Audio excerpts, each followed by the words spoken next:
Hello, everyone. I am Jennifer Braverman, And I'm Ellen Selm, and welcome to our podcast, Stories from the Earth. where we explore humankind's relationship and connection with the natural world. We would like to take a quick minute to invite our listeners to consider supporting us through a humble little donation. You can go to our Patreon page and click the support button, and there are options to donate from $1, $5, or $10.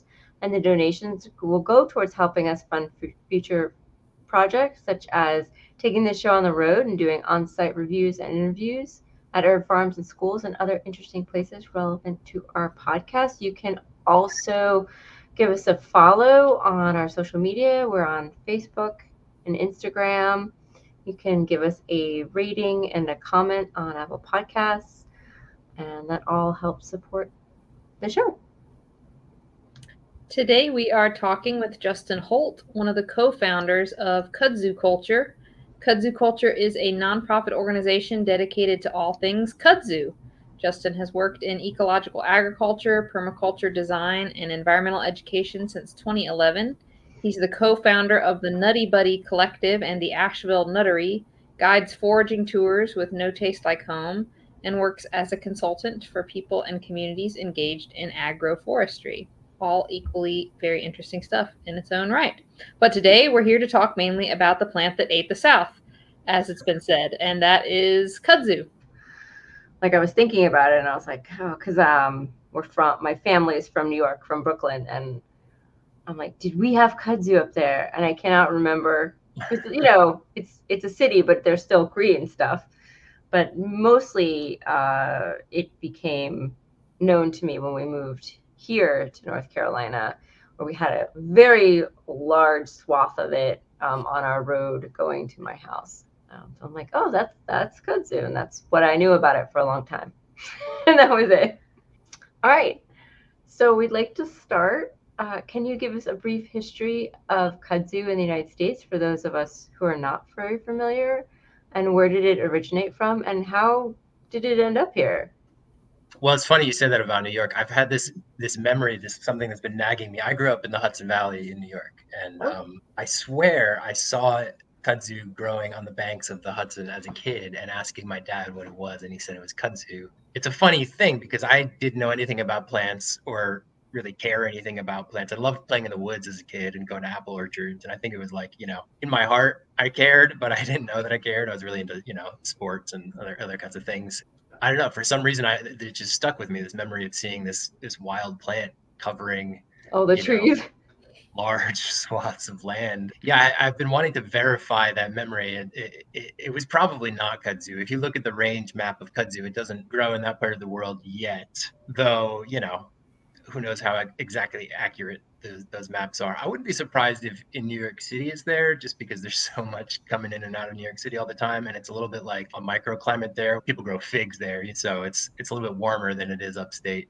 As it stands now, kudzu is mostly a southern and kind of mid-Atlantic plant in the United States. Its range is definitely on the move. It's definitely moving north. It is expanding for sure. Climate change And impact, I'm assuming. yes, yeah. Climate change, and I imagine there's other factors too.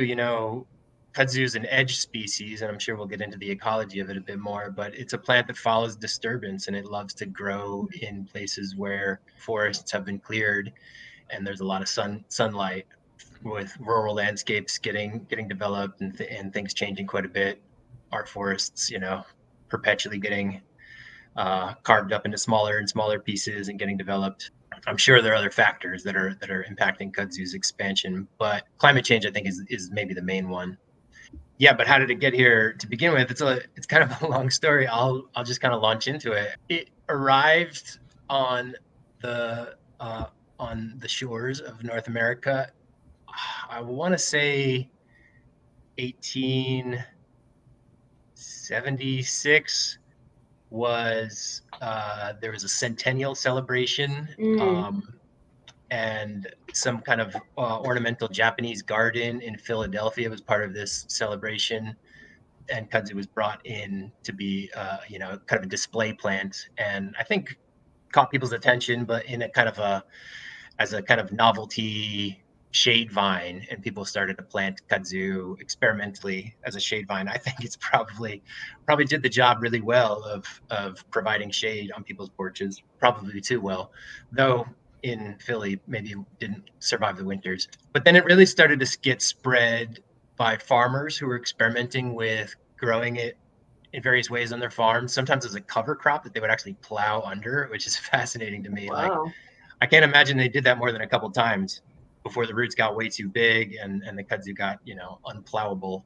But, farmers are creative, experimental, tinkering people, as well as being, kind of conservative. So interesting history there that I don't know a ton about. But that was kind of where kudzu was at for a while. People were tinkering with it, feeding it to their livestock, experimenting with growing it as fertilizer, less as like a cover crop that get plowed under, but that would get cut and then applied to soils. And it's really a wonderful fertilizer. But it wasn't really until the kind of, the financial collapse of the 20th century, the early 20th century, and the Great Depression, and then the Great Jobs Program that was the New Deal, and the Soil Conservation Corps. I think I'm getting that right. It's kind of had a couple different names and iterations, but I think at that time it was the Soil Conservation Corps, and they were paying people to plant kudzu. This is like coming on the heels of the Dust Bowl because they were like desperately trying to. That's right. That thing, Yeah, exactly. And I always bring this up to people when I talk about kudzu. Like, we all know about the Dust Bowl. It was so dramatic and so severe. To go back to New York City, they're like seeing dust blow into New York City from the Midwest. That's pretty severe. But there was a equally, maybe not equally, but a really, really severe erosion crisis here in the Southeast as well. The result of a couple hundred years of farming the land super intensively, extractively, with enslaved people, and developing the highway and railway system, and developments of residential and commercial development. And I mean, you look at the pictures of farmland at that time in the Southeast, and it's like shocking that it could be this place. It looks like a desert in some places, and massive gullies. And so, yeah, we needed something that would hold the soil, and kudzu would grow fast, and kudzu was the perfect solution. So the Soil Conservation Corps, funded by the federal government, was planting kudzu on a massive scale. They were paying, I might get this number wrong, I think it was $13 an acre to plant kudzu at that time. That seems like a lot, actually. Yeah, right. I imagine a person who got pretty good at it could plant several acres in a day and make probably what was really good money at that time. That was maybe the kind of the big boom moment for kudzu's expansion in the U.S. And it wasn't just the federal government. There was also a whole lot of citizen efforts to get kudzu planted. And there were a lot of kudzu evangelists. It's pretty fascinating. Radio broadcaster in Atlanta, a guy named Channing Cope, was a kudzu evangelist, and he would sit on his front porch watching the kudzu grow and talking about kudzu. And he had one of these farms that was like completely severely irrecoverably eroded, and he turned it around in a matter of a few years, according to him, by planting kudzu and grazing his livestock on the kudzu. I think a big part of starting what was the Kudzu Club of America, and at its peak in 1940, it had 20,000 members. Wow. And their explicit goal was to plant as much kudzu as possible. We call it now the vine that ate the South, but at that time it was considered the vine that saved the South. And there were apparently small towns that had kudzu parades, and they would name a kudzu king and queen, and I don't know, almost certainly weave a crown out of kudzu. So people were pretty hot on kudzu for a while, and there were some people who were, I think, seeing that it was going to be a problematic plant, and seeing that it was probably going to get out of hand at that time. But for the most part, people were not really thinking about that. The main thing was, let's curb this erosion problem. And you said that it grows well in like disturbed soil, and I know that our mountains here, the forests have been cut for lumber like several times majorly. It seems like another good reason why kudzu would find it a home here. Yeah, certainly the history of logging, and right. I mean, when you get these so-called invasive species, which we'll get into, and exotic species. Very often they're ones that produce a lot of seeds, and the seeds they're very fast-growing plants, and you get a lot of sunlight hitting the forest floor after the timber is removed, and plants like kudzu can really take hold. And once they've established, a lot of plants, it's really hard. Like kudzu grows in really dense mat, and you'll see a lot of diversity in a kudzu patch actually, but everything is very stunted. It can grow really well up until like June, when the kudzu just really takes off. It's kind of slow in the spring, but then it gets very thick, and just prevents other plants from kind of photosynthesizing enough. And so it kind of stalls out ecological succession within the interior of a patch. The one interesting thing about kudzu and forests, though, is, like I mentioned earlier, it's an edge species. It really requires that sunlight. It's not tolerant of shade hardly at all. So it's pretty rare to see it growing in the forest interior. And if you do, it's in a kind of a canopy gap. And very often it's not doing that great there. It's not really outcompeting the other plants nearby in a really significant way.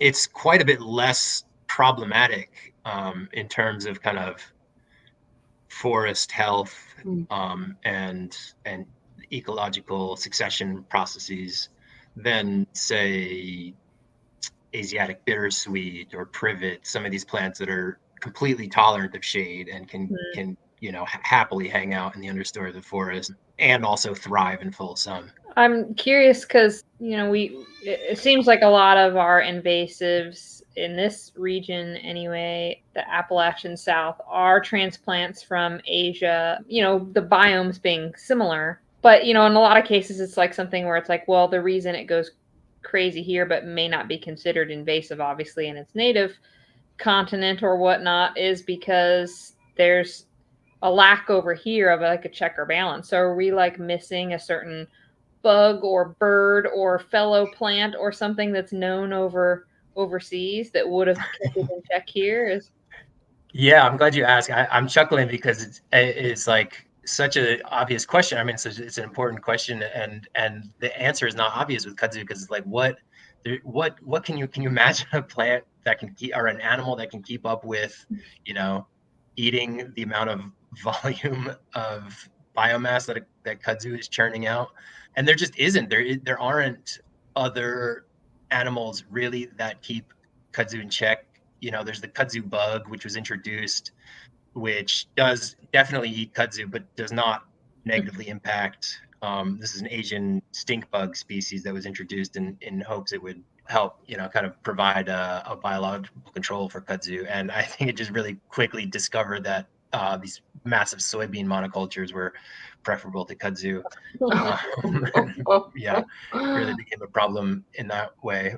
Well, what I said is not exactly true. So there aren't animals, there aren't wild animals exactly that keep kudzu in check in its native range. There are some domesticated ones, and there's a whole paper we found. We were delighted to find some academic research that went into this that determined that the main predator of kudzu in its native range is humans.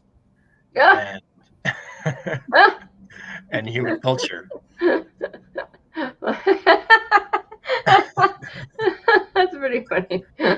Yeah, isn't that delightful? I mean, to me, that was like something that really sealed the deal on our like desire to launch an organization that was focused on kudzu culture. It's a good segue to the next question. So, like, you sort of told us a little bit about your own history with kudzu, or at least thinking you spotted it, when you were young and whatnot. But how did it turn into this thing that you're now involved in an organization, and how did the organization come about? It emerged really slowly, and we continue to move pretty slowly in our development. We've got some grand schemes and ambitions, but we're kind of taking it very, very slowly, one season at a time. And the way we started, I guess it was 20, I want to say 11 or 12, that I was working with one of our other co-founders, Zev Friedman. So there are three of us who founded Kudzu Culture: myself, Zev, and LB Lauren Bacchus. And then we have 1 to 2 other board members who are kind of involved. Zev and I were working together as permaculturists. I'd taken a permaculture design course that he taught along with some other teachers. And then I became his apprentice. He was taking on apprentices after that. And so I decided after taking that course, I really wanted to pursue this, and was great to have the opportunity to see what it was like for someone who was, working as a professional. And so one of his clients he'd been working with at the time was a urban landowner, and she had a small lot next to her house that she didn't own, but she got permission from the owner to farm it. So we worked with her to transition this derelict urban lot into an urban farm, and most of the lot was covered in kudzu.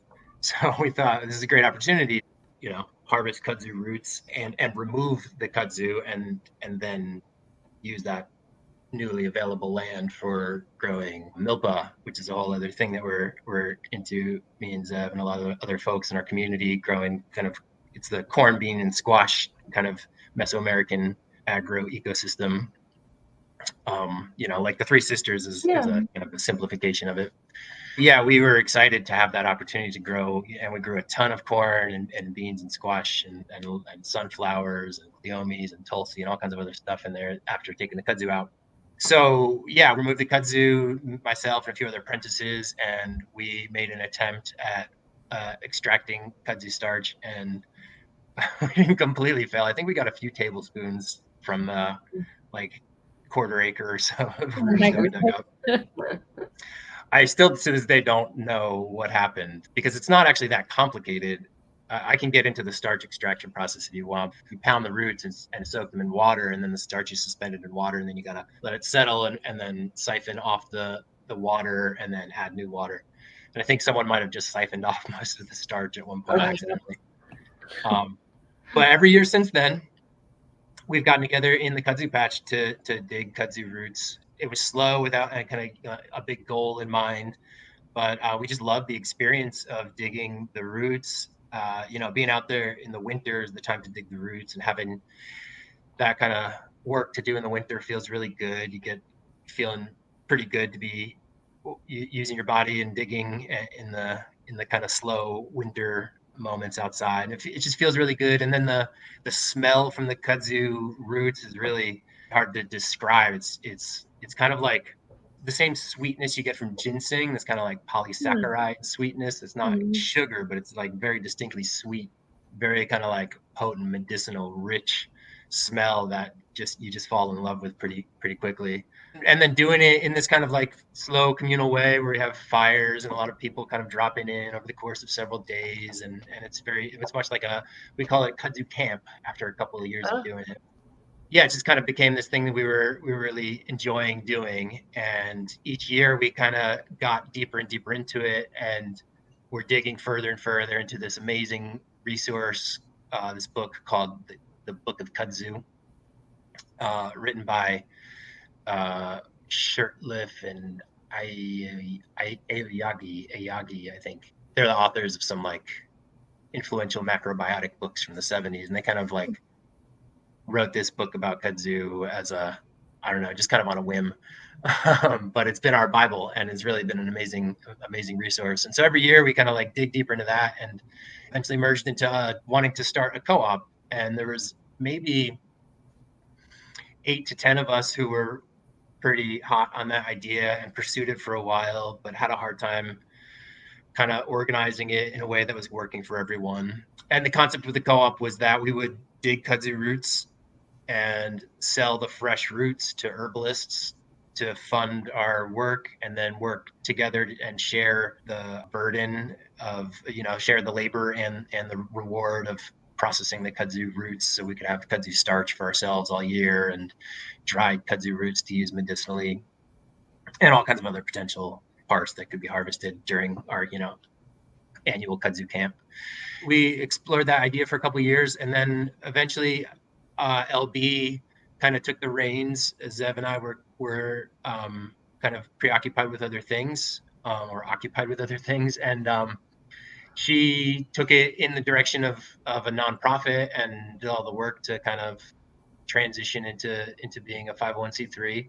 She's really been pursuing kudzu education, and she's been really doing an amazing job and really been doing most of the work these past few years to just kind of raise awareness about kudzu and bring a lot more people into the fold, and collaborate with all kinds of other people who are themselves already working with kudzu in all kinds of really interesting ways, or working with different materials in similar ways that kudzu is used, paper makers, weavers, all kinds of craftspeople and artisans, or education nonprofits and community groups. So she's really just been pushing towards kind of increasing awareness and expanding the vision for like what a kind of community of people who care to connect to kudzu kind of looks like. One of the things we're focusing on now, and the other main one is still kudzu, producing kudzu products for use, but not just our own use, trying to develop products that can be used or that can be sold commercially, and kind of try to develop processes as well as products, as well as awareness of the products and demand for the products, with the kind of general idea that kudzu is a really incredible resource that is almost entirely untapped, and it's also widely perceived as a problem. And I don't consider it myself to be like a problem that we need to throw a lot of resources at, like trying to solve the problem of kudzu as an invasive species. But I do know that we need to do something. Like we have to have some kind of relationship with it. So for some kind of management, the main concept is just management through use, or control through harvest, which I guess is where it loops into the whole humans are the primary predator of the plant. Precisely, turn it into something symbiotic in that way. Exactly, I mean, it's also just a pragmatic thing. It's like what we've been doing so far to deal with the quote unquote kudzu problem has not been working. Like, your goal is to stop the expansion of kudzu. We're just not there. Like, it is continuing to expand. And the kind of standard protocol right now is to spray some pretty severe herbicides, and kudzu is very resistant to the herbicides. I mean, there are some herbicides that are pretty effective, but you got to use a pretty heavy doses.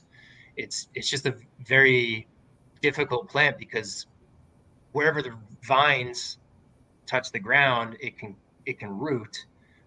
So you need a systemic herbicide, and that's a non-selective herbicide. It kills everything. You need a good bit of it because the roots can be really, really deep and really persistent.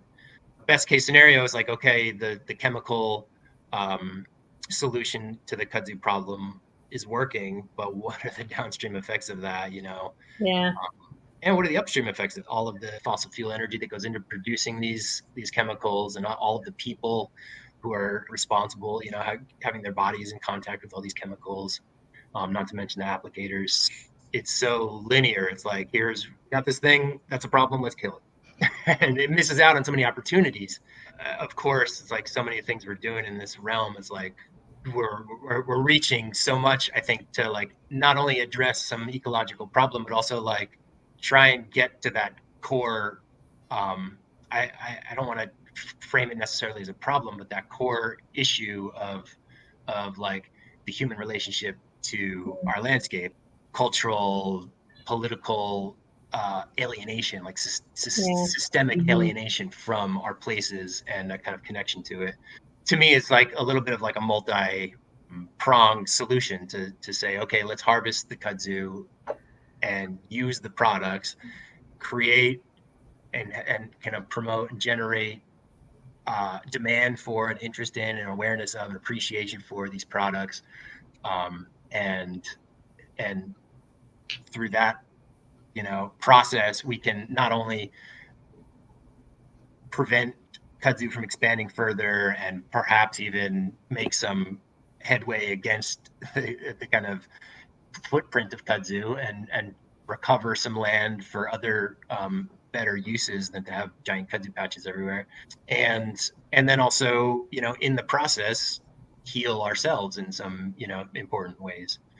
Much more complicated than picking a chemical off of a shelf. Well, especially because I feel like I don't know. I mean, I grew up down here, and for a while we rented a house where right up the road was a small farm, and the guy had like a whole hillside. I mean, it had to probably been at least an acre of kudzu, and every year he must have sprayed it with something to try to knock it back. But you know, I feel like just an average general person, they're going to do that and think it's enough, and they're not going to do, which, you know, on the one hand it's like, okay, maybe because he didn't go so heavy on it, that was better for the landscape. But then is it really because he's doing it every year to no avail? Just because it was on the slope, it all ran down into the rest of his farm. Like, I mean, I was a little kid, so that's like an observation in my adult knowledge now, looking back, like, oh my god, that guy was just like drowning all of his livestock and garden and all the chemicals he was dumping on the kudzu up the hill, and he never even used that hill for anything. So it's like, well, what's the point of all that? Like, yeah,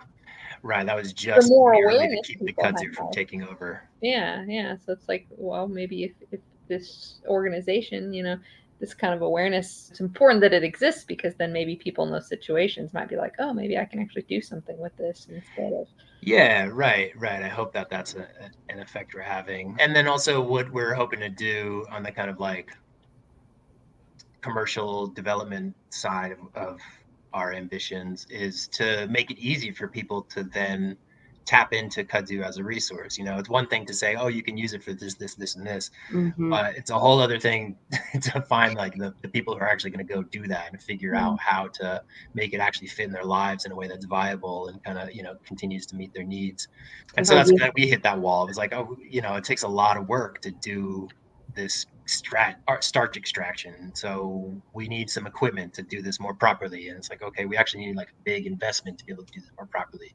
And all the other different uses kind of like hit those walls a little bit with like, you can only go so far in the kind of tinkering and craft realm. What would it look like what are the ways we might make it easier for people to tap into kudzu as a resource? Could we set up some kind of centralized processing facility that can handle a large volume of kudzu and then kind of just buy kudzu roots from people? Or could we, you know, do that for a little while and then eventually those harvesters become cooperative owners of the facility and we're all, you know, kind of managing it together for our own purposes and value-added products that we're doing. So there's a lot of kind of ideas we're exploring in that realm. But I think the important, like the point I just want to make is like, I think we're trying to push a little bit past just saying like, oh, it's useful and look at all these uses that people have had historically. And it's like, it's useful. And like, what does kudzu industry look like now? Or like a kudzu economy now in our present moment? To really, you know, take seriously the proposition that we could harvest it and actually impact the hundreds of thousands to multiple millions of acres of kudzu that are out there, depending on who you ask. We don't really know exactly how much kudzu is out there based on the numbers that are available. If we really do believe that this is a viable approach, like what does it look like to scale it? Is a question we're asking. We don't know the answer yet. We're trying all kinds of things in different ways, and you know, it's so much of it depends on funding and our capacity, and et cetera, et cetera. Really cool that y'all are doing that. Hopefully, it'll prove successful in the end, and who knows, you'll just be kicking off a whole new industry.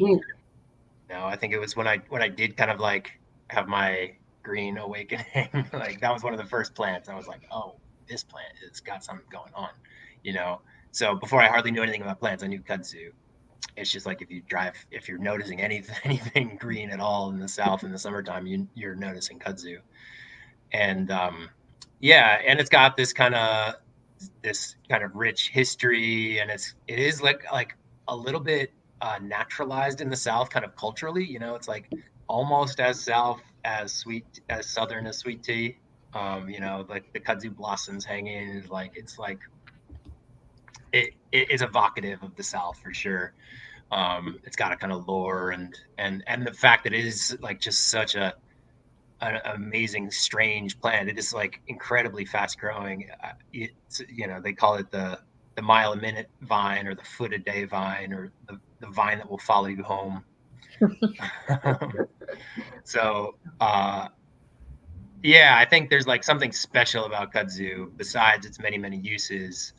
You know, just as a kind of like almost like a gateway plant to kind of like noticing and interacting with our environment and in a kind of a, you know, collaborative spirit, in a kind of regenerative way. So yeah, a lot of potential there. Mhm. And yeah, and in terms of industry, maybe I could get into a little bit more about the kind of products we're looking at, and some things we're exploring. Would y'all like to go Yeah, in that I think direction? that's actually in our. I don't think we Question. asked. Did we ask that? Well, we were wondering about like some of the uses that you promote and teach about, which I'm assuming is also going to tie into what you yourselves are doing with it. Yeah, same deal. So, right, the roots I talked about a little bit, and the root starch. So the roots have a very high starch content. I don't know if it's very high. I mean, when you compare it to others, kind of like starchy roots that are kind of industrialized root crops for starch, it's a little bit lower. But for a wild crop, it's got a pretty high starch content. And it's been a long time since I've actually gone through the whole starch extraction process, a few years now. So I think I might have my numbers wrong, but I want to say it's something like 6 to 7% of the fresh weight you'll get in a dry starch yield. So if you harvest 100 pounds of kudzu, you'll put up 6 to 7 pounds of dried starch. Mm. And this is a really amazing material. It's like very unique as a cooking starch. It's got this very silky kind of quality that you don't really get from other cooking starches, and it's alkaline. Most cooking starches are quite acidic, like cornstarch or agar. And so that alkaline quality, I think, kind of probably contributes to its, I don't know, silkiness or its kind of unique quality in food, but also the alkaline nature makes it very soothing and calming, or cooling internally. And it's got a long list of uses in traditional Chinese medicine, and then in kind of modern Western medicine. There's a good bit of research that's gone into kudzu root starch for all kinds of different applications. You can spend a good few hours going down Google Scholar wormhole and learning all about the research that's going into the different uses of the many different kudzu parts of kudzu. But yeah, lots of different applications for the starch. And then the whole root, which I say whole root in just kind of herbalist terms, we actually cut it and or shred it, but it's, you know, the entire root, not processed further than that, than just drying it. That is a product that we have been pursuing most kind of seriously as what we think of as something that could like actually become profitable enough to kind of keep doing, and then perhaps be a reasonable source of funding for our organization. We've been selling fresh whole root and dry whole root, and we sell that both for culinary and for medicinal purposes. The medicine part of the whole root, again, it's like in traditional Chinese medicine, really highly valued herb, the kudzu root.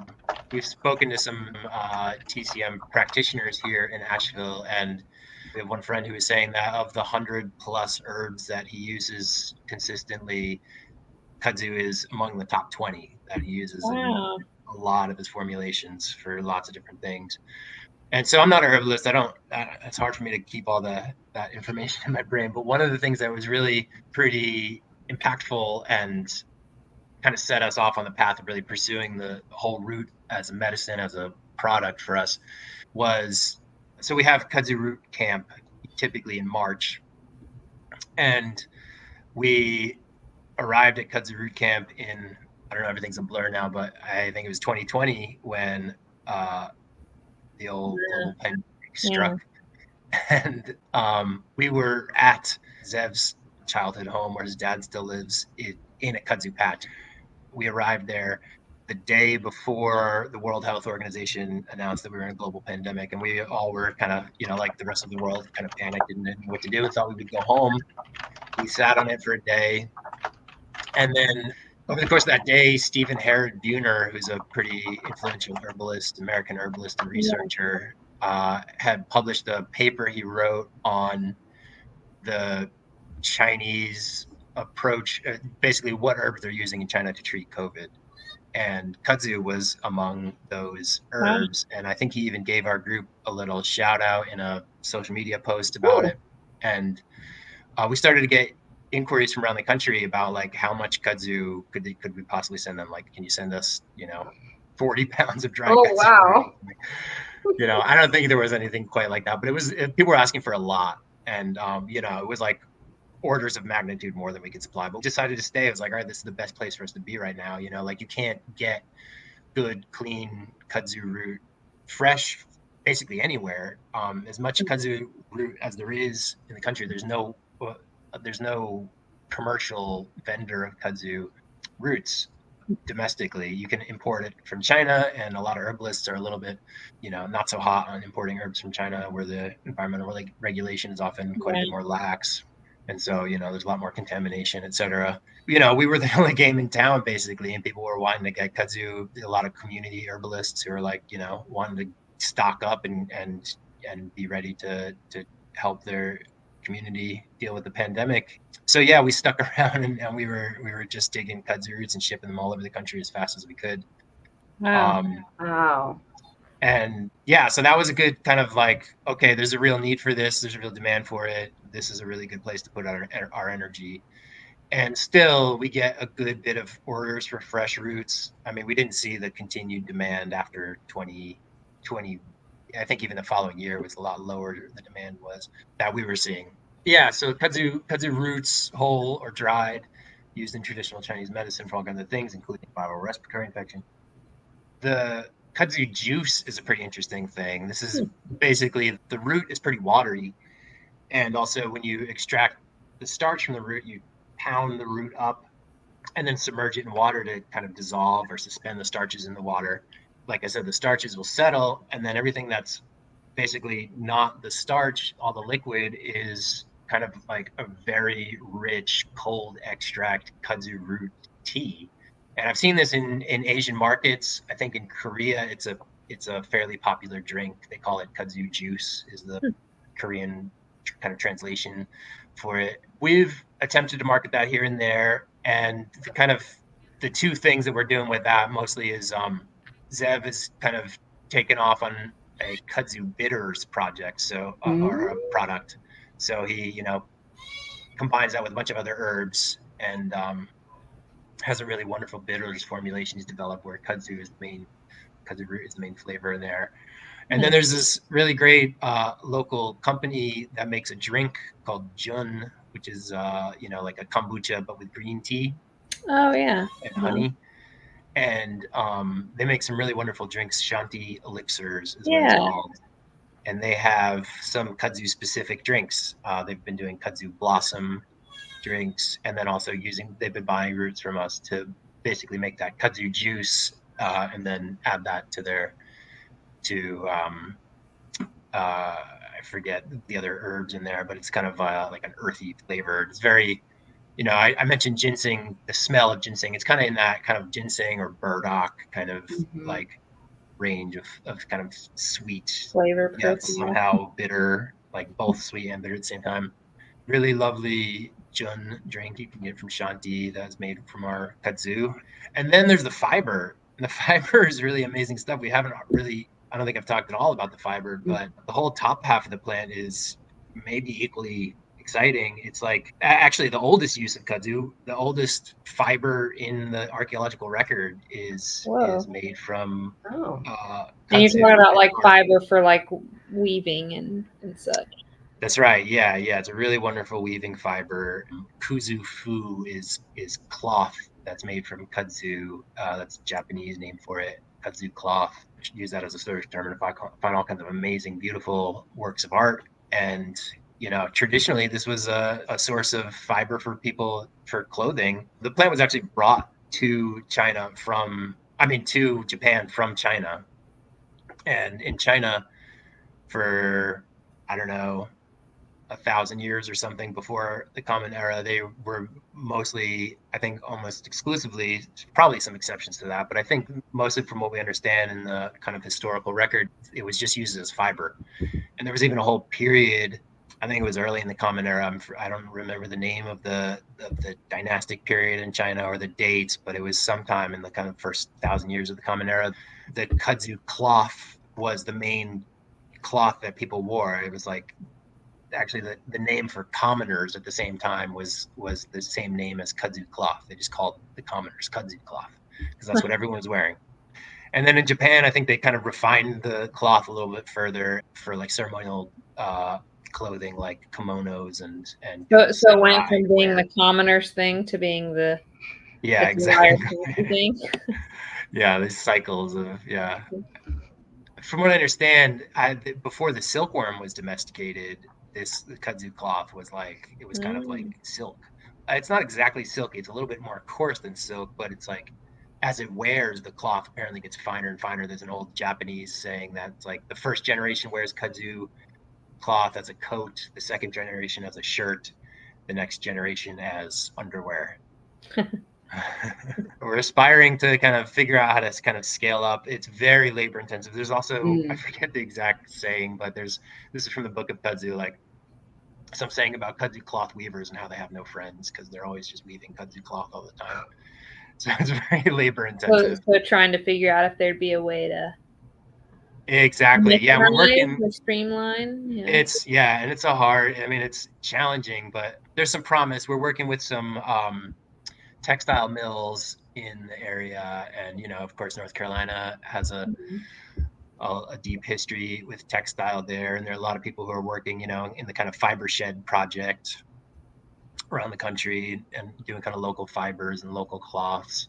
One of our board members has an organization called Fiber House Collective, and she's been really kind of pursuing the fiber part of the kudzu and has woven some really cool garments from kudzu. Nice. And we've worked with various different weavers, and again, there's like a whole world of learning, and we just got to be patient and keep thinking about it, keep trying, keep experimenting and exploring. So I don't think that's going to become an industrially viable source of fiber anytime real soon, but on a smaller scale, it's like super cool to work with. It's really lovely. It's very like shiny and lustrous and kind of white when it's processed in a good way, and it's really nice fiber, and the process of doing it is really nice too. So you harvest the vines and then coil them up and then cook them for like an hour and then ferment them. And traditionally it's done in a pit that's lined with miscanthus grass and such, but we just stick them in a bucket for like 10 days, and it's pretty stinky. And so the best thing to do is pour that water off and then get those vines into a creek. The next step in the process to separate the different grades of fibers and wash off the kind of like the green outer material that's all fermented into a sludge, and it's pretty gross, but you get to hang out in the creek in the summer months and just work with this really lovely material. So definitely a lot of fun and worth doing, and get together with some friends and hang out in the creek for a day and clean your kudzu into different grades. And you got the inner kind of core fibers is pretty nice stuff for basket weaving. It's not very doesn't have great tensile strength, but I think it's got some really great applications for someone who's skilled with weaving. Like, would it be more decorative because it wouldn't be strong enough to hold up to like I think that's true. Oh no. Like, red alert. That was my alarm. I'm sorry. Forgot to turn that off. Probably more decorative. And that's actually like a big traditional use of kudzu in, I want to say, in South Korea. There are other species of kudzu too. So like there's a tradition of like what they call grass cloth, which is not grass, it's actually kudzu fibers, and they from what I understand, like use it as like big beautiful wall hangings and kind of room dividers and things like that. Table runners and placemats. I think there's all kinds of stuff you can do. I made some really nice coiled baskets with it. It's pretty fun material to work with, that core fiber. But then the kind of the cream of the crop is that bast fiber, the outer fiber that is traditionally woven as is, but we have been playing around with spinning it and then it can be, you know, used much more efficiently on a loom, and a little bit more durable. Just makes like a more consistent cloth that way. To be able to spin it on kind of commercial scale machinery, that's the thing that's the kind of nut we have to crack. And then once we do that, we can, you know, we can harvest all of the kudzu. And have spinning parties. Yeah. Spin classes. Glasses. Great. So I was curious though, because I saw somebody ask in the comments on your website. So I was like, oh, this prompted this question. So you get people excited and interested in all the possibilities with kudzu. How do you help direct that excitement appropriately so that people aren't willy-nilly going out and trying to propagate and spread the kudzu more? Because I saw how somebody was like asking, where can I get a hold of a plant? And you're like, no. Like keeping people from biting off more than they can chew, essentially. What do you say to that? To issue the caveat that we don't suggest, recommend, encourage planting kudzu. Don't plant kudzu. You don't need to do that. There's lots and lots of kudzu out there. If you live in an area where kudzu is not available, find some other plants nearby that you know, you can have a direct relationship with harvesting, because that's really, you know, that's where really in a big way what this comes down to is like how we're relating to our landscape. And if you're excited about kudzu, like there's probably something else in your area that you can get equally excited about. That said, I think it is a really special plant and it is worth kind of pursuing it. But you know, people go do kind of pilgrimages to go you know, harvest salmon in Alaska or wild rice in Minnesota, or, you know, citrus in Florida or something. So make it your, you know, come down to the Southeast, spend a week in the kudzu patch, dig all the kudzu you need for the year, or come in the summer and harvest and bale kudzu in massive amounts and dry the leaves down for a week. And we didn't talk about the use of the leaves, but it's good food for people and livestock, and very high in protein. So yeah, I think, you know, if you're really dedicated to or feel like you've got a kudzu itch that you can't ignore, yeah, please don't plant it. Come find some in the Southeast. We got plenty. So when you mentioned the leaves being edible, is it like as long as they're up, they're edible, or is there like a window of time that people use it? Yeah, in fact, I mostly like to nibble kudzu when it first comes out. That's when it's like, to me, the most succulent and delicious. Those tiny, tiny little buds that first emerge. The leaves and then the fresh young tips are edible. It's just a little on the fibrous side, and it's even got these little fine hairs that can really be irritating to bare skin, particularly, you know, definitely to your throat. So you want to cook it. There's a woman, Edith Edwards, here in Rutherford County, who has been known as for a long time as the kudzu queen, and for decades she's been showing up to events in the area and frying up, like deep frying kudzu leaves and serving those up. She batters them in Parmesan and deep fries them. Oh my gosh. You know, it tastes amazing. The leaves are really nice. They have a very green bean flavor, very vividly green beany flavor. It's just that the texture is not exactly wonderful. So yeah, you can solve that problem by deep frying them. Probably most of the kudzu leaf I eat, I actually powder. I dry it I dry it up and then powder it, and then we'll use that, you know, as kind of like a flavoring and protein supplement to whatever I'm making. Often I'll make, like, you know, green eggs or something, scrambled eggs with that green powder, and it's got, I don't know what it is, something like 22.5% protein by weight. So it's super abundant source of protein for the vegetarians among us. Livestock will eat it too? Yeah, and it's cherished by a lot of livestock. I mean, goats famously chow down on kudzu, but cows, horses, sheep, rabbits. Oh, that's another thing we're doing. There's a company here called I think it's the Well Kept Rabbit. I could be getting that wrong. I hate that I'm getting it wrong, but it's a company that does bunny treats here, and yeah. And they have bbeen buying kudzu leaves from us to kind of incorporate into their bunny treats, and also kudzu vines, experimenting with different products like coiled up kudzu vines. It's kind of like a chew toy for bunnies. So bunnies really love it. And like nutritional analysis is almost identical to alfalfa in terms of a livestock feed. And Wow. that's, the most expensive livestock feed you can buy, that, like, for hay anyway. That same kudzu queen, their family farm is Kudzu Cow Farm, and I believe they're still doing it. For a very long time, they were cutting and baling kudzu and selling bales of kudzu at a premium price. For people to buy for their animals. Yeah, for people to buy for their animals. And I even know some people who made some straw bale houses or structures out of the baled kudzu. Instead of using straw, maybe use kudzu. That's awesome. Wow. Just a Yeah. ton of uses. Yeah, as you can see, it goes on and on and on. Yeah. It does really. Yeah. That's great. I think we've talked broadly, but more specifically, if some people want to get involved in this kudzu phenomenon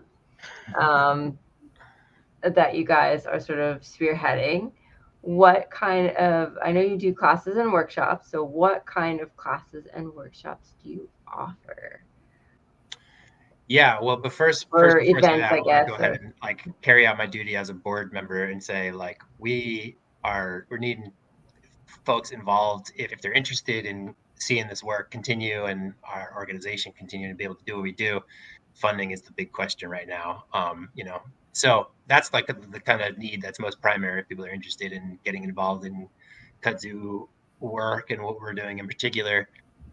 Grant writers, people who want to serve on our board, people who help with fundraising, that kind of thing is very much up for us. And then, yeah, we're continuing to do workshops. We love to collaborate with other organizations to do workshops, community groups, environmental nonprofits, even municipalities. We have lots of workshops we've done with the city of Asheville and small towns around the area.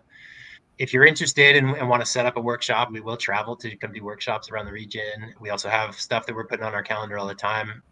Probably the best thing to do, I don't have much in my head right now. I know LB's got some things in the works for this month. I think something just happened this past weekend.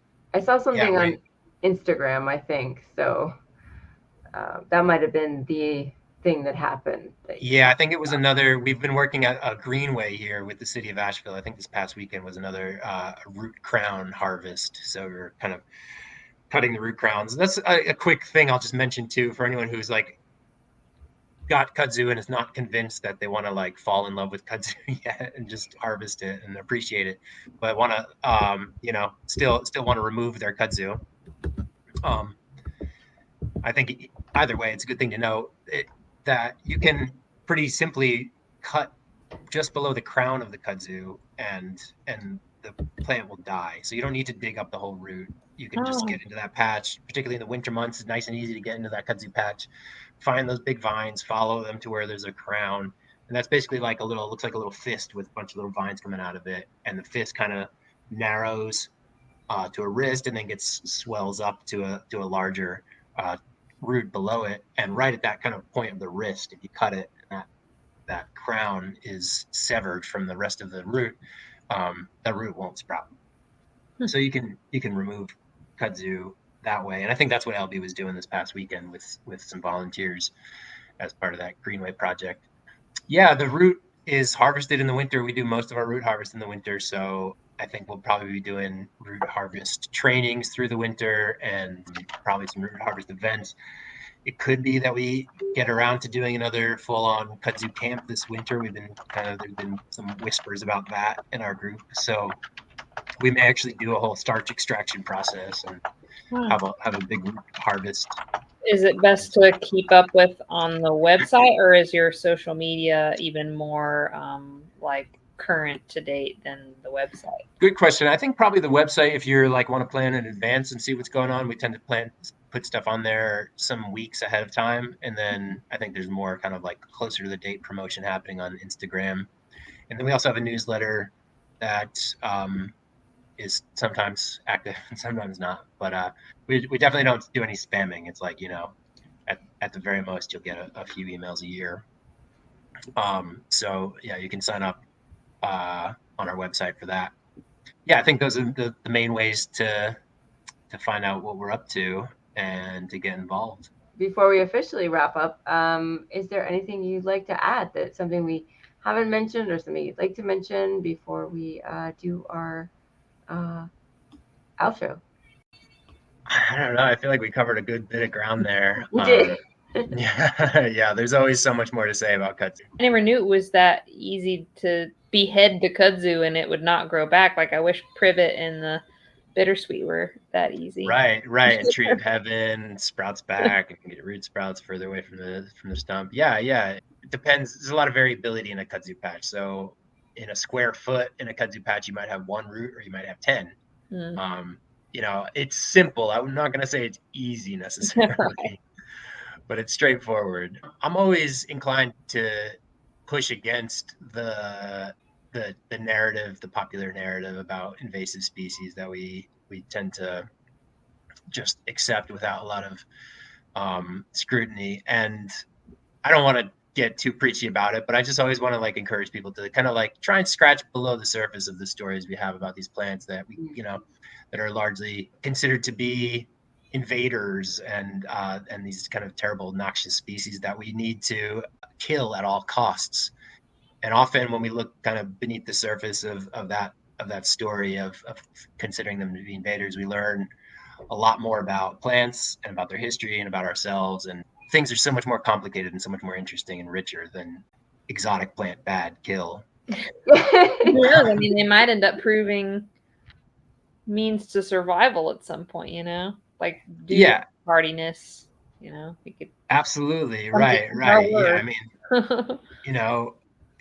thankfully the pandemic was not as bad as it might have been, and who knows, maybe we would have like desperately been digging up kudzu because the vaccines weren't working, and who knows. I mean, I don't want to get too apocalyptic, but I've even read that kudzu, because it's so deep rooted, it's one of the few foods that grows beneath the level of the soil that radiation would likely penetrate in the case of a nuclear meltdown or a bomb or something like that. So that's not a place I spend a lot of time in my brain. Right. There's a resource here. It would be naive of us, I think, to just, kill it because we want our ecosystems to stay how we know them. Mm-hmm. And the fact is, like, ecosystems are not actually a real thing. It's a snapshot in time, what we think of as an ecosystem. The only constant is change.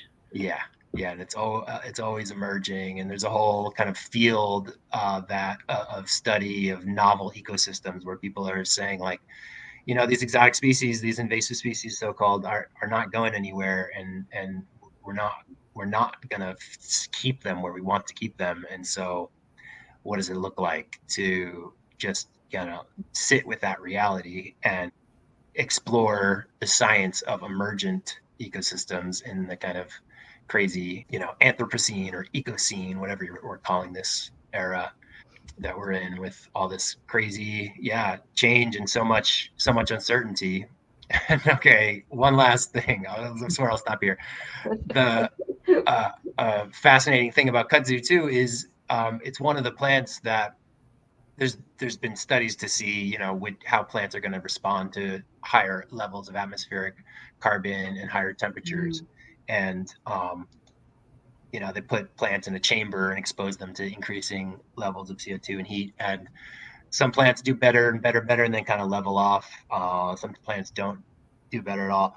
Kudzu and poison ivy are two that in one study I read really were just like exponentially, they just like loved it. So it's a plant of the future, like it or not. Let's ally with the amazing power of kudzu. Let's land there. Let's leave it there. Let's become allies with this amazing, potent plant. All right. So we'd like to thank Justin for coming and chatting about all this amazing kudzu plant. It was awesome. So everyone go and check out Kudzu Culture. I'll leave the social media links in the descriptions to the website and Instagram and whatever else you guys got. I will link it. And you can follow us on Apple Podcasts and Spotify, Instagram, YouTube, Facebook. We're also on TikTok and Twitter, or, if anyone looks there.